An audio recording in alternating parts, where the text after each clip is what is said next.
हम सब Google maps पर कितना भरोसा करते हैं, है ना? मतलब कहीं भी जाना हो बस लोकेशन डाली और चल दिए। पर कभी सोचा है क्या हो अगर यही मैप्स आपको किसी ऐसी मंजिल पर ले जाए जो असल में है ही नहीं? जरा सोचिए, एक ऐसी जगह जो किसी नक्शे पर नहीं, किसी रिकॉर्ड में नहीं, बस एक पिन ड्रॉप है खालीपन में। क्या होगा तब?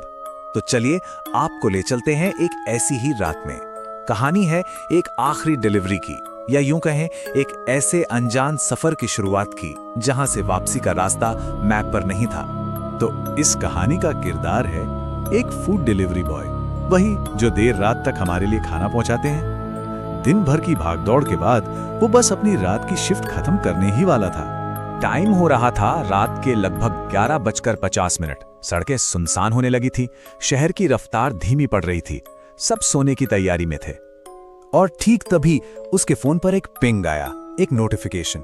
रात का आखिरी ऑर्डर और लोकेशन शहर के शोर शराबे से बहुत दूर कहीं बाहर की तरफ। अब यहां से चीजें थोड़ी अजीब होने लगती हैं। कस्टमर ने एक नोट छोड़ा था, बस चंद शब्द, कॉल मत करना, बस लोकेशन पे आना। थोड़ा अजीब तो लगा उसे, पर उसने सोचा चलो होता है, शायद नेटवर्क का कोई इशू हो। और बस इसी सोच के साथ उसने बाइक स्टार्ट की। यहीं से उसका वो सफर शुरू हुआ, एक ऐसा सफर जहां डिजिटल मैप उसे एक ऐसी हकीकत की तरफ खींच रहा था जिसके लिए वो बिल्कुल भी तैयार नहीं था। तो वो मैप्स के सहारे आगे बढ़ता रहा। धीरे धीरे शहर की रोशनियां पीछे छूटने लगी, सड़कें तंग होती गईं और चारों तरफ बस एक गहरा सन्नाटा। उसकी नजरें बस फोन की स्क्रीन पर टिकी थीं, उस एक नीली लकीर पर जो उसे मंजिल तक ले जा रही थी। और फिर उस सन्नाटे को चीरती हुई मैप की वही जानी पहचानी आवाज आई, यू हैव अराइव्ड। वो पहुंच गया था, लेकिन यहाँ एक प्रॉब्लम थी, बहुत बड़ी प्रॉब्लम। वहां कोई घर था ही नहीं। दूर दूर तक सिवाय अंधेरे और सुनसान जगह के कुछ भी नहीं था। जिस जगह मैप उसे लाया था वहां बस एक पुराना टूटा फूटा सा गेट था, और गेट के पीछे बस घना अंधेरा। ऐसा लग रहा था जैसे सालों से उस गेट को किसी ने खोला तक ना हो। अब वो कंफ्यूज था कि करे तो क्या करे, लेकिन इससे पहले कि वो कोई फैसला ले पाता, वो खामोशी टूटने वाली थी। उसे लगा पक्का कोई मजाक कर रहा है।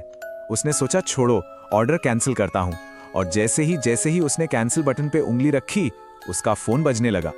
स्क्रीन पर वही नंबर था, कस्टमर का। उसकी धड़कनें तेज हो गई, पर एक उम्मीद भी जगी कि चलो अब शायद कस्टमर उसे सही रास्ता बताएगा। उसने कांपते हाथों से फोन उठाया।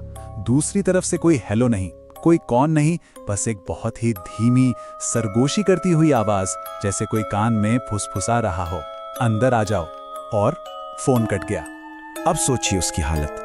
वो एक ऐसी दहलीज पर था जिसे पार करने की हिम्मत उसमें बिल्कुल नहीं थी, लेकिन कुछ था जो उसे अंदर खींच रहा था। और इससे पहले कि वो भागने का भी सोचता, वो पुराना गेट एक चर्र की आवाज के साथ अपने आप थोड़ा सा खुल गया, जैसे कोई अंदर उसका ही इंतजार कर रहा हो। वो हिचकिचाया, बहुत डरा हुआ था, पर फिर भी उसके दिमाग में बस एक ही बात थी, जल्दी से ये जॉब खत्म करो और निकलो यहां से। लेकिन अंदर का मंजर बिल्कुल अलग था। सामने एक खंडहर जैसा वीरान घर था। उस पूरे अंधेरे वीरान घर में बस एक चीज थी जो अजीब थी, एक कमरा जिसमें एक अकेली बत्ती जल रही थी। ये उम्मीद थी या खतरे का इशारा, कहना मुश्किल था। और अब कहानी उस मोड़ पर आ पहुंची थी जहां का सच किसी के भी होश उड़ा सकता था। उस अनजान मंजिल का राज अब खुलने वाला था। वो दबे पांव उस कमरे की तरफ बढ़ा। दरवाजा हल्का सा खुला था। अंदर झांका तो देखा एक टेबल पर एक फोन रखा है, और फोन की स्क्रीन पर वही ऑर्डर खुला था। उसे लगा कस्टमर यही हैं। नाम कंफर्म करने के लिए उसने फोन की स्क्रीन पर ध्यान से देखा, और जैसे ही उसने कस्टमर का नाम पढ़ा, उसके पैरों तले जमीन खिसक गई, क्योंकि कस्टमर नेम की जगह पर स्क्रीन पर उसका खुद का नाम लिखा हुआ था। वो वहां से कैसे भागा, कब भागा, उसे कुछ याद नहीं। अगली सुबह जब उसने हिम्मत करके अपनी डिलीवरी ऐप खोली, तो रात का वो आखिरी ऑर्डर उसकी हिस्ट्री से गायब था, जैसे वो ऑर्डर कभी था ही नहीं। सब कुछ, हर सबूत मिट चुका था, सिवाय एक चीज के, उसके फोन की लोकेशन हिस्ट्री। वहां वो जगह सेव हो गई थी, और एड्रेस की जगह जानते हैं क्या लिखा था? सिर्फ 2 शब्द, लास्ट स्टॉप। तो अगली बार अगर मैप्स आपको किसी अनजान जगह ले जाएं और वहां कोई ना मिले, तो एक बार जरूर सोचिएगा, क्या वो मंजिल वाकई किसी और के लिए थी या